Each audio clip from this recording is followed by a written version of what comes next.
I stood in front of the mirror in the elevator, adjusting the collar of my blazer and smoothing a few stray strands of hair at my temple. The numbers on the control panel ticked upward, floor by floor, 19, 20, 21, each motion bringing me closer to the office where I had spent 7 years building my career. Today wasn't like any other day.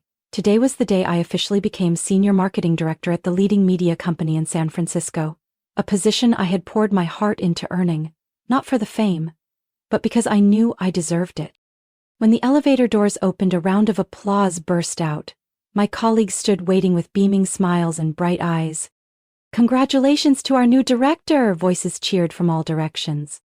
I smiled, feeling my heart pounding in my chest.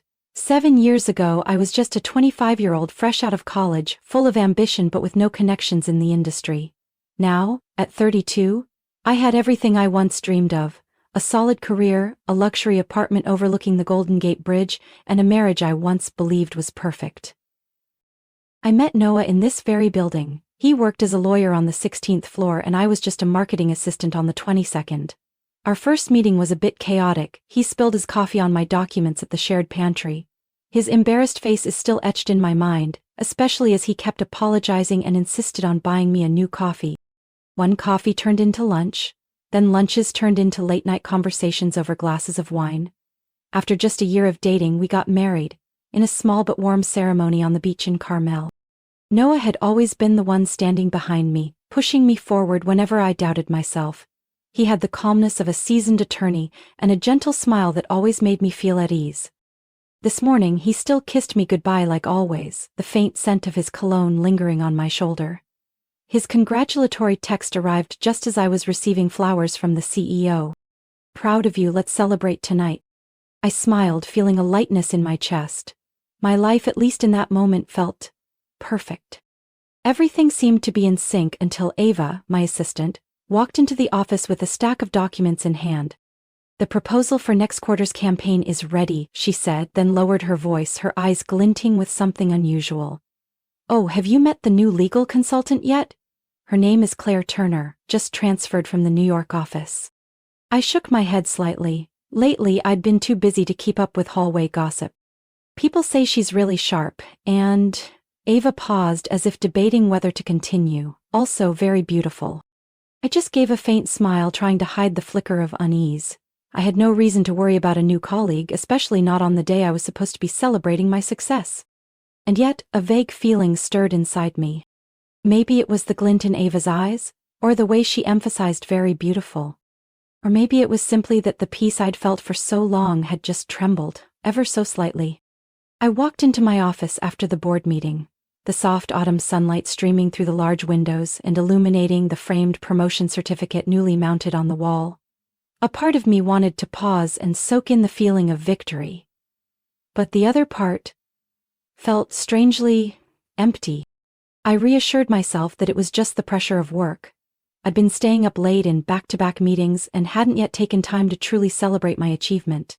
Noah always said I was a fire that never goes out. He used to understand my ambition so well, even encouraged me to aim higher. "Emma, you don't have to shrink so others can shine. You're the one who lights up the whole room," he once said the night I nearly turned down a team lead promotion because I felt underqualified. We used to be a team. When I had early morning presentations, he'd wake up to make coffee and rehearse with me. When he had to prepare legal briefs overnight, I'd sit by his side doing nothing but slicing fruit and keeping quiet. Yet he said my presence kept him calm.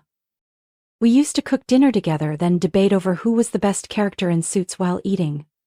Sunday mornings we'd jog hand in hand around Mission Dolores Lake like a couple still in the honeymoon phase. My marriage from the outside looked like the perfect balance of love and career, and I believed that too, until the small things started to shift. At first it was the lukewarm compliments. When I got nominated for Best Campaign of the Quarter, Noah simply said, "Nice, you're good at this," and went back to his phone. Not unsupportive, just missing the warmth he used to show.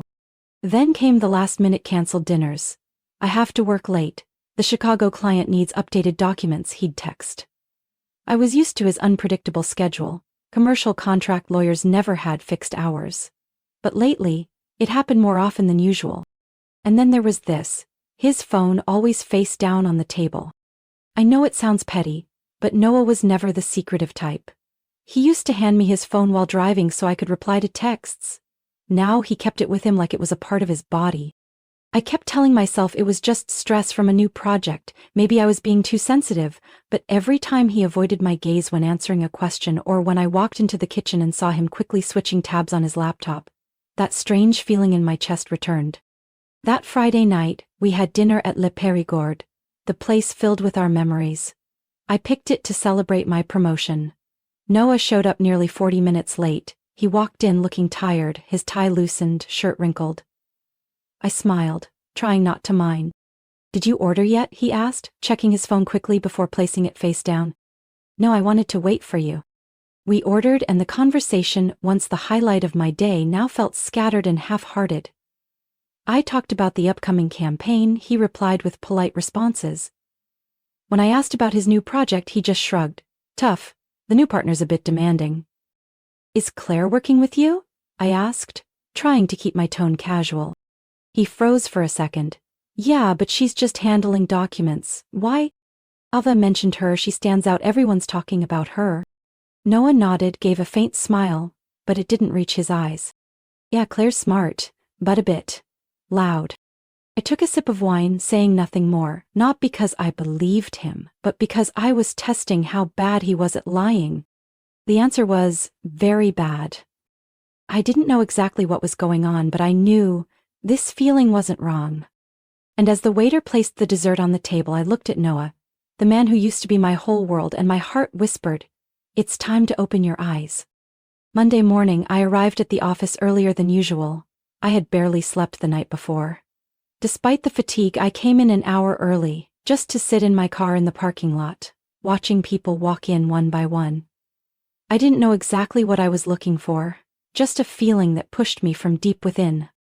At exactly 7:43 a.m., a white Audi pulled into a spot 3 spaces away. A woman stepped out with a strangely confident presence, her lightly curled brown hair, fitted pencil skirt accentuating her tall, slim figure, and high heels clicking crisply against the concrete. I had never seen her before, yet somehow I knew instantly. This was Claire Turner. She walked into the lobby where Noah usually stopped to grab coffee before heading upstairs. I didn't see him anywhere. But 10 minutes later I saw them walking together in the hallway on the 18th floor near the legal department. Claire was beaming, saying something that made Noah laugh. That kind of laugh I hadn't seen on his face in a long time. I quietly turned away, but my chest tightened. That afternoon, the company held a small celebration for the marketing team's overachievement this quarter. I wasn't in the mood but couldn't decline as the newly promoted director. The lounge was simply decorated. White and blue balloons and a banner stretched across the wall. "Congratulations, marketing team, a stellar Q4. Colleagues stood around with champagne glasses chatting about work. I had just finished talking to the COO when I saw Noah walk in, Claire right behind him. She was wearing a sleeveless red dress, far bolder than typical office attire. I tried to keep my smile as they approached. "Congratulations," Noah said, handing me a glass of champagne. "I'm proud of you." "Thank you," I replied, my eyes glancing at Claire's polite smile. "Claire Turner," she said, extending her hand. "I've heard so many wonderful things about you." I shook her hand lightly, hopefully all of them are true. Claire smiled, voice as sweet as honey. "Of course. Noah can't stop talking about you. He says you're the smartest and most resilient woman he's ever known." A simple sentence, yet laced with subtle sarcasm and a quiet claim. I didn't react, just sipped my drink and turned to another colleague. But from that moment on, I watched. I watched every small gesture between them. The way Claire lightly touched Noah's arm when she spoke. The way he leaned toward her, eyes fixed on hers. With each passing moment, the doubt inside me grew into something undeniable. That night I sat alone in the kitchen, bathed in warm yellow light, though my heart felt frozen. Noah texted that he had a late meeting, told me not to wait. I grabbed my laptop, opened the internal email system and searched for Claire Turner's name. Under new hires, she was listed as a senior legal advisor, transferred from the Chicago office, directly supporting the strategic contracts team. Nothing wrong, not a single odd word, and yet somehow, that was the scariest part. Everything looked by the book. I kept scrolling until I found her photo from the staff introduction. That smile, those eyes, that confidence. I knew her type. And I knew exactly what could happen when someone like her appeared just as a marriage began to quietly crack. I closed the laptop and sat in silence. The ticking of the wall clock echoed in the quiet kitchen. Then I stood up, grabbed my phone and texted Ava. Send me the full meeting schedule for the legal department over the past 3 weeks, including sessions Noah attended. A minute later, Ava replied, Do you need me to list a reason for HR? I stared at the screen for a moment before typing back, Not yet. Just keep this between us. I put the phone down and took a deep breath. I didn't know what was waiting ahead. But I knew one thing. Claire Turner didn't come to San Francisco just for work. Since the promotion party, I'd started noticing the little things in daily life, the things I used to overlook because of trust. Noah had been coming home late nearly every night. The usual reasons were documents to review, difficult client, or prepping for tomorrow's negotiation, all reasonable, if not for the avoiding eyes and the always face-down phone. We used to call each other every night no matter how tired we were. But lately Noah only sent a short message. Still in meetings, go ahead and sleep. It came so often I knew every punctuation mark. Weekends weren't better. He often had last-minute meetings or a few things at the office, and always went alone. I once suggested tagging along, maybe stopping by the bakery across the street, but he dismissed it unusually fast. Seriously, Emma, you don't want to deal with this client. It's intense. I nodded, staying quiet, but inside something was forming, a flickering instinct I couldn't ignore. That Wednesday I had lunch with Lisa at our usual salad spot on Battery Street. She was my college best friend and now worked in HR and Wet Like the Wind. Lisa set her tray down and looked at me carefully. You haven't been sleeping, have you? I gave a faint smile, cutting into the chicken breast. Probably just the deadlines. She said nothing, just watched me for a while before mixing her salad. But I knew she wasn't done.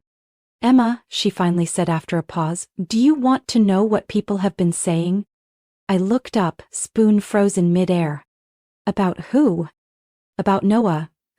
And Claire Turner. That name landed on the table like a single drop hitting cold wood. I said nothing, just stared at Lisa. Nothing concrete, Lisa continued. But Claire's been showing up at meetings where she usually wouldn't be needed. And they always leave the office together. Probably just work, I heard my own voice. Light as a hollow excuse. Lisa tilted her head. Emma, you're not the type to get suspicious over nothing. But if someone like you starts feeling something's off, maybe something really is. I tightened my grip on the spoon. I don't have proof. You don't need proof to trust your gut. But if you want clarity, start small. Lisa placed a small slip of paper on the table. It had the email of someone in security. I'm not suggesting anything, but if you need confirmation, this person can give you office entry logs, keycard history, hallway camera access, all internal protocol, nothing illegal. I didn't respond right away. My heart pounded so hard it rang in my ears. After lunch, I returned to the office, still reeling. While tidying up my desk, I accidentally knocked an old USB from the drawer, one I used 2 years ago for campaign files. Suddenly a thought struck me.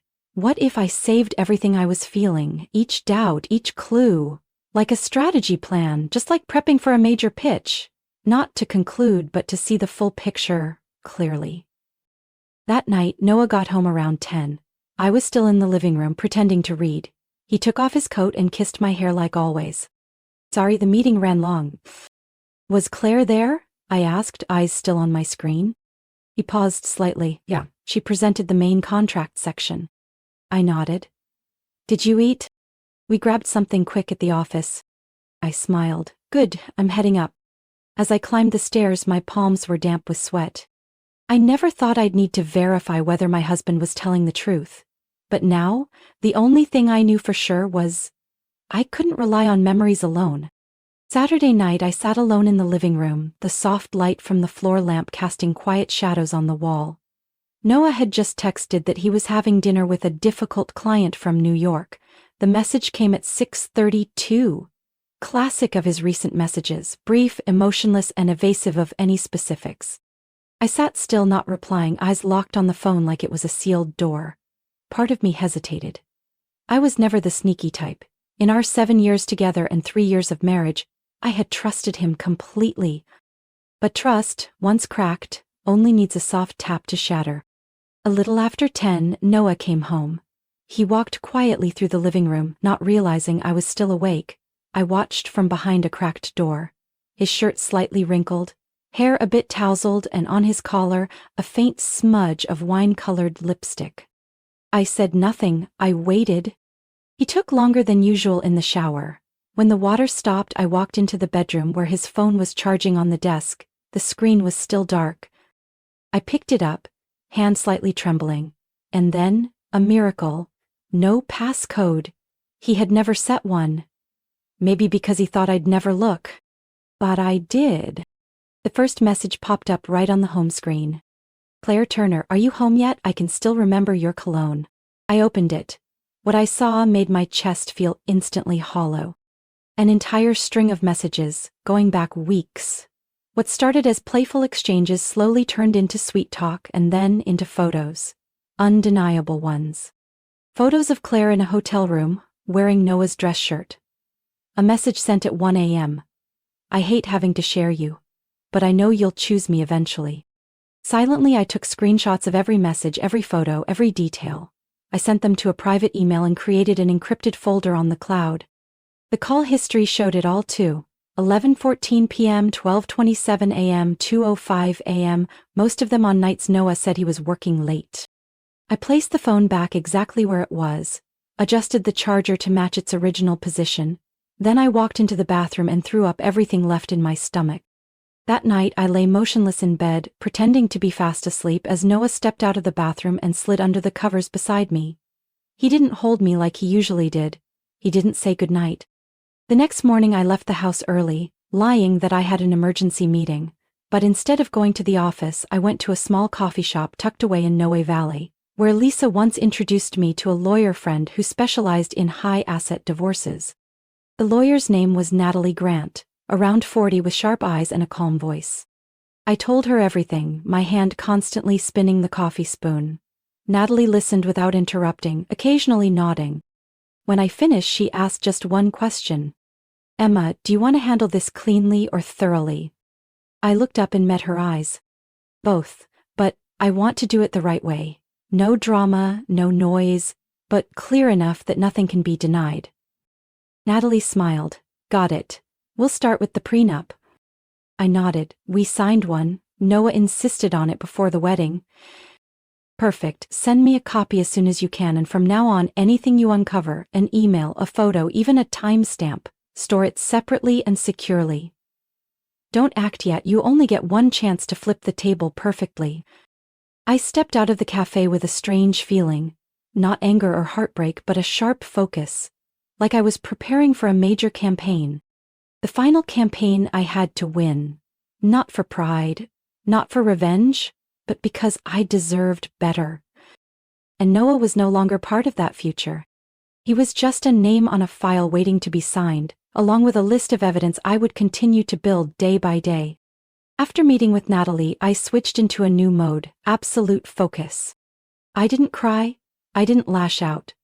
I didn't confront Noah or show even the slightest sign that I knew anything. Every morning, I still woke up on time, made coffee, got ready for work, and smiled at my husband as if nothing had changed. But everything had changed, he just hadn't realized it yet. At work, I remained flawlessly professional. I led the marketing team through the quarterly campaign, closed a major deal with a retail chain, and was even invited by the CEO to join a strategic expansion meeting for the Asian market. Meanwhile, Claire Turner became increasingly bold. She strutted through the halls like it was a runway, her pencil skirts growing shorter, her blouses sheer enough for the meeting room lights to reveal the outline of her undergarments. And Noah, my husband, no longer seemed interested in hiding anything. I caught them alone in a conference room, laughing like they were starring in their own private comedy. Once, walking past the legal department, I saw Claire leaning over Noah's desk, her hand resting on his, just long enough that most would overlook it. But I wasn't most people. I was documenting everything.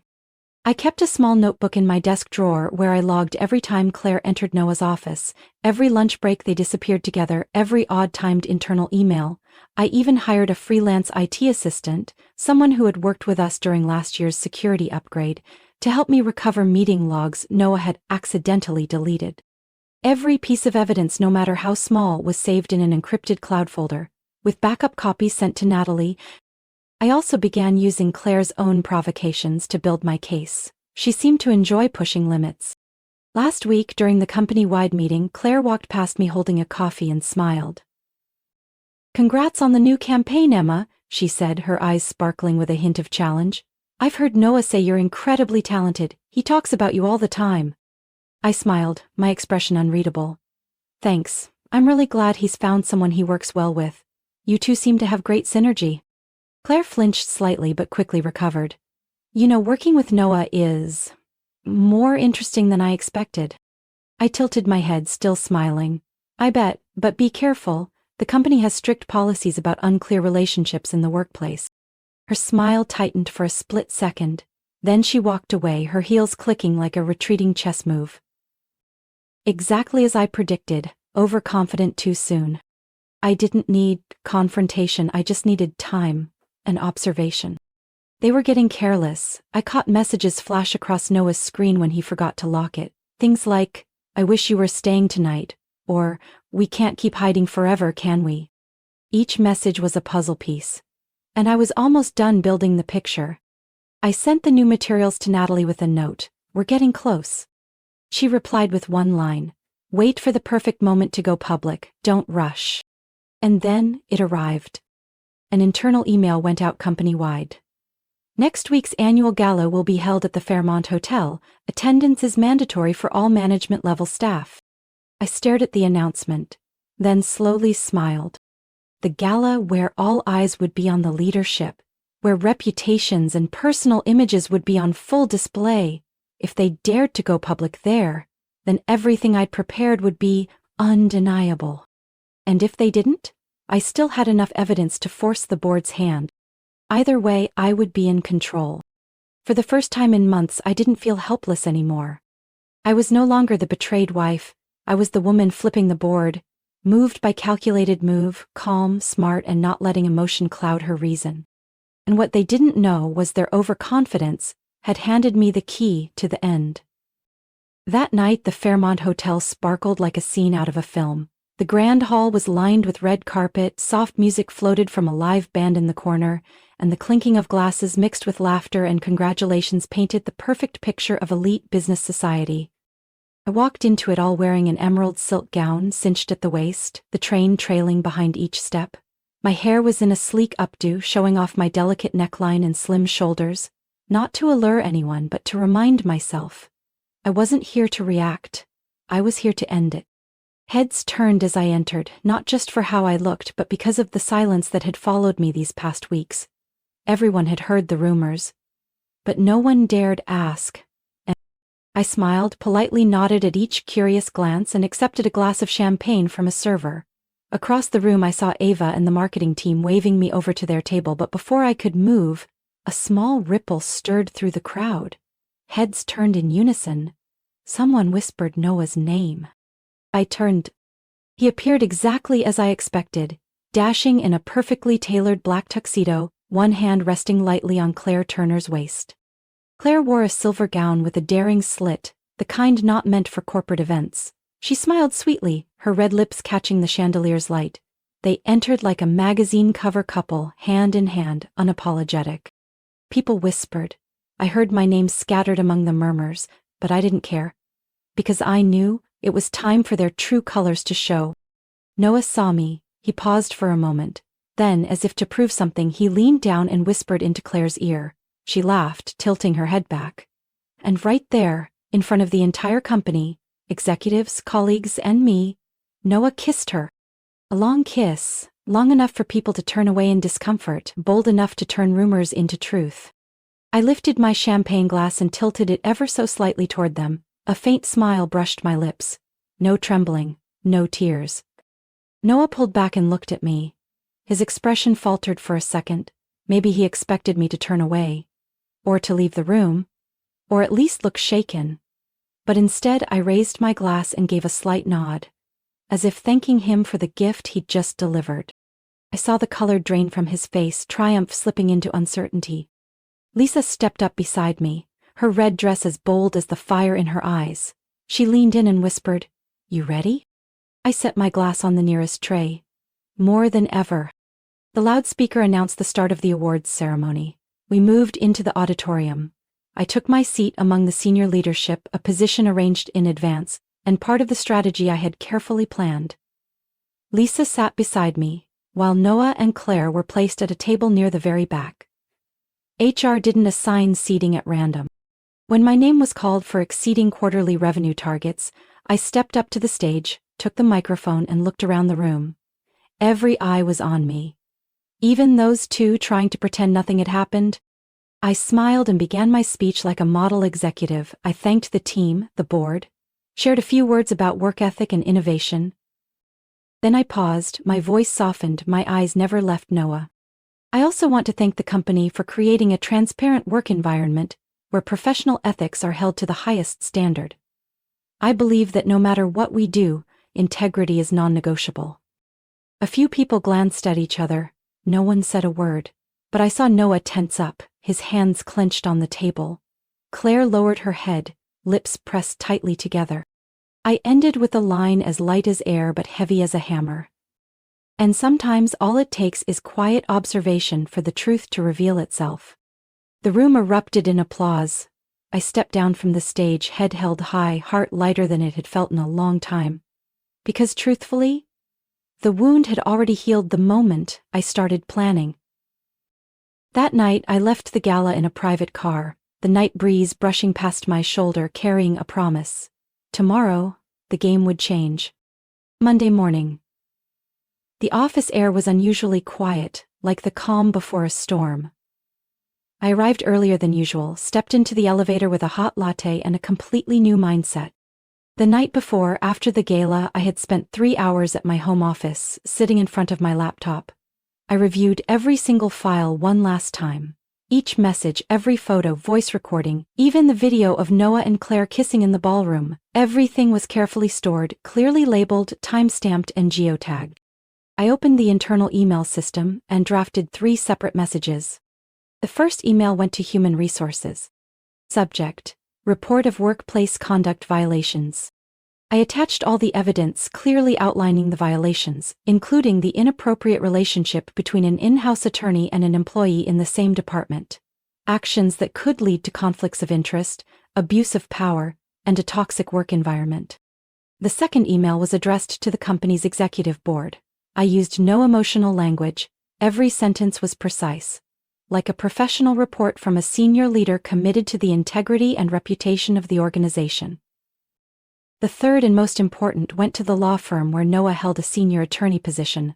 I clearly stated, their legal representative had breached ethical standards, damaging the image of both associated organizations. I signed with my official title, Emma Wells, Senior Marketing Director. Lastly, I opened the drawer and pulled out a dark blue folder stamped with Natalie's firm's logo. Inside was the divorce petition, meticulously prepared. The prenup Noah had insisted on before our wedding. He was the most confident person when signing it, but he hadn't read Clause 17.3 carefully. In the event that Party A, Noah Wells, breaches the obligation of fidelity and damages the reputation or professional standing of Party B, Emma Wells, in the workplace or professional community, all protections for Party A's individual assets will be rendered void. Natalie had chuckled when she read that clause. He set the trap and walked right into it. I looked at the clock, 7:59 a.m. I took a deep breath, moved the cursor to the Send All button. 8:0 all 3 emails sent simultaneously. 8:02, my phone began to buzz. A message from Lisa. The game just started. 8:15. I saw Noah walk into the office. His face was relaxed, likely still basking in the illusion of the gala. He didn't look toward me like he usually did. Claire followed a few steps behind, still wearing a smile. They barely had time to set their bags down before the intercom rang.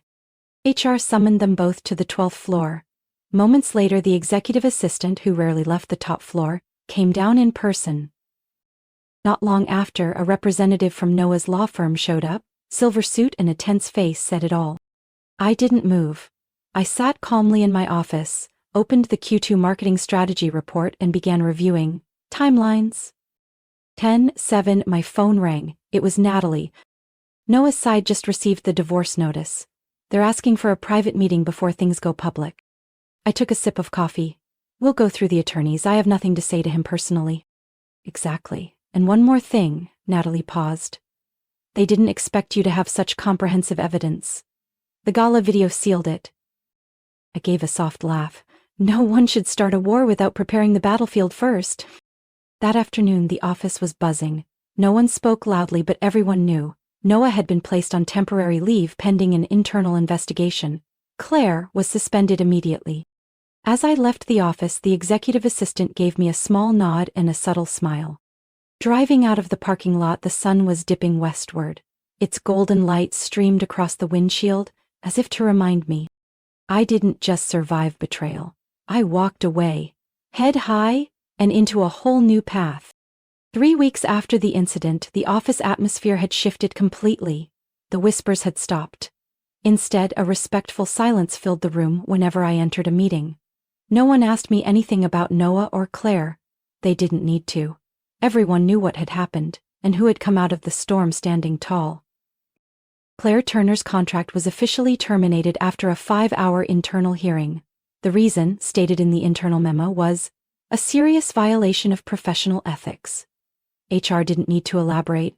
The gala video said it all. The day Claire packed her things and left, I was in a meeting with a client on the upper floor. But Ava, my assistant, saw it. She later whispered it to me like sharing a secret. She wore a hat and sunglasses, but everyone knew. No one said a word. No one saw her off.